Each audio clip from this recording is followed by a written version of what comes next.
Hello, my name's Matthew, and I love playing with maps and data, and in particular with election and social deprivation data. So today we're going to look at a tale of two cities who sit at the edges of British politics. So if you're sitting comfortably, we shall proceed. So here we are. The first city we're going to look at is Great Yarmouth. Great Yarmouth is on the east coast of Great Britain, of England. You can see it here. It's an old fishing port. Now it's a town really, but I've just promoted it to a city to fit with the title of this video. So let's have a look at Great Yarmouth in more detail. Great Yarmouth is one of 5 constituencies in the UK that have voted for the Reform Party. Okay, and the purpose of my investigation is to find out how different a place that voted for Reform is from a place that voted for the other Edge party, which is gaining in importance like Reform. And we'll come to that in a second. So let's inspect Great Yarmouth a bit more in terms of voting result and population. So population, first of all,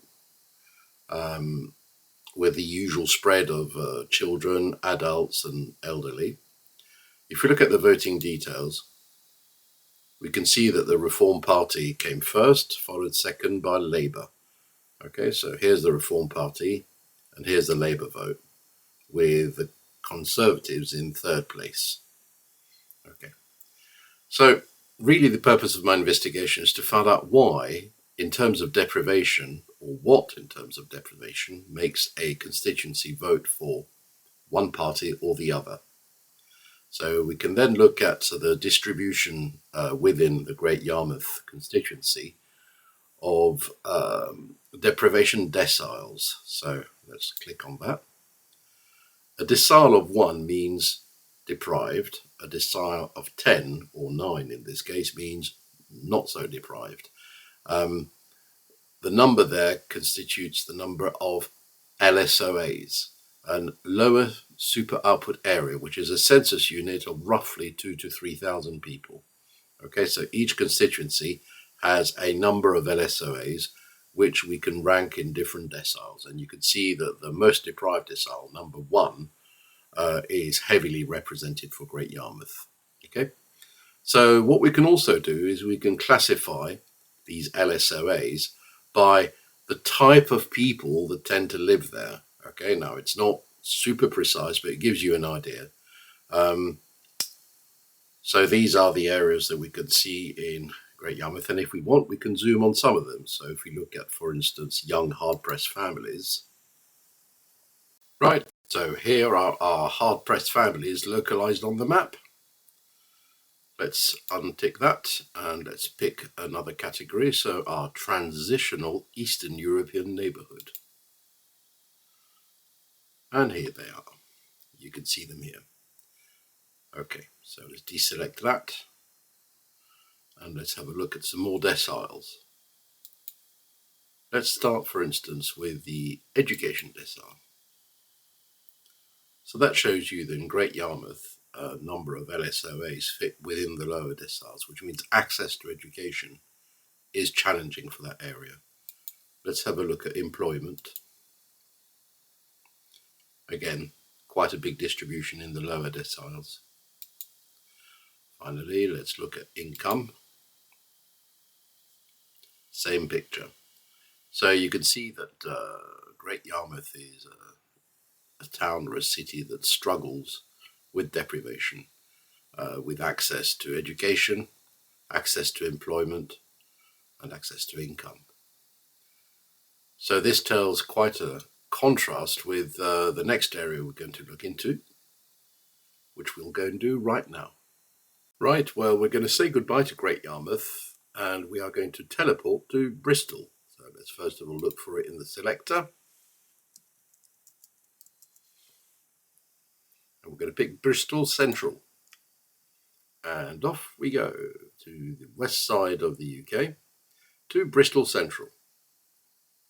So we can immediately see that the picture is slightly different in Bristol, isn't it? First of all, we have fewer number of LSOAs in the IMD decile 1, and quite a lot in the top deciles. So that tells us something about Bristol already in comparison to Great Yarmouth. And in fact, the comparison is slightly unfair.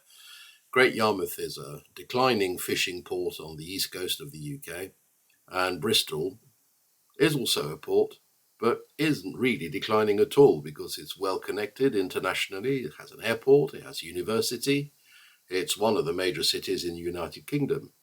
What makes Bristol special, however, is who they voted for. So let's have a look at who they voted for. Well, they voted Green. They switched from Green to Labour, from Labour to Green, apologies. And quite considerably. And in fact, barely any people voted for Conservatives or Reform in this part of the country. Now, why is that? What makes an area like Bristol, which is sort of like a centre, where there is some deprivation, but obviously not as much as in Great Yarmouth, what makes it vote Green? Well, first of all, I think we need to look at the people type. And there it's overwhelmingly, students and professionals. Why do they vote Green? I don't know. If you look at the mix of people, we've got students and professionals, student neighbourhood, striving service workers, professional service cosmopolitans, urban cultural mix, and old EU tech workers, which I just wonder what you need to be in that category. Let's have a look at some more deprivation data, because there's a story there, isn't there?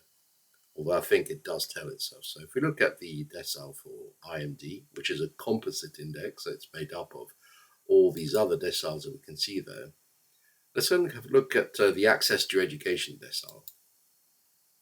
The story tells itself, really. Pretty much all the LSOAs have easy access to education. Let's check another one. Let's look at income decile.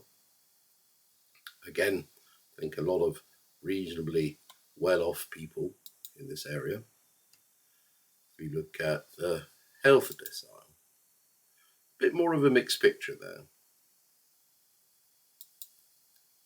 Employment decile, well, again, good employment in Bristol. So that's in contrast to Great Yarmouth, where, we could have seen that the unemployment was a lot higher. So the access to employment wasn't so easy. So why compare these two places? Well, the reason why is because Great Yarmouth voted Reform and Bristol voted Green. Green in particular had only one MP in the previous parliament. They have 4 now. Okay, so that's actually, if you took in percentage terms, that's quite a big increase. But it's significant because it means that on the edges of British politics, which were normally sort of between Labour and Conservative, there are groups of people who are dissatisfied with both sides and who would like change. So you've got change, a desire for change at both ends of the spectrum, triggered by different living conditions or different ways of thinking. And you can't escape the conclusion that, the areas that vote Green tend to be educated and comfortable. Now, does it follow that the areas that voted Reform are the opposite? Well, I don't really know for now.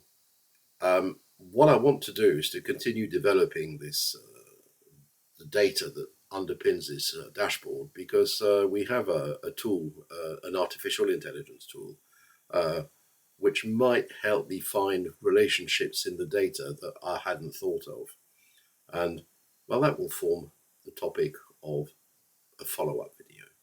So thank you for listening, and goodbye.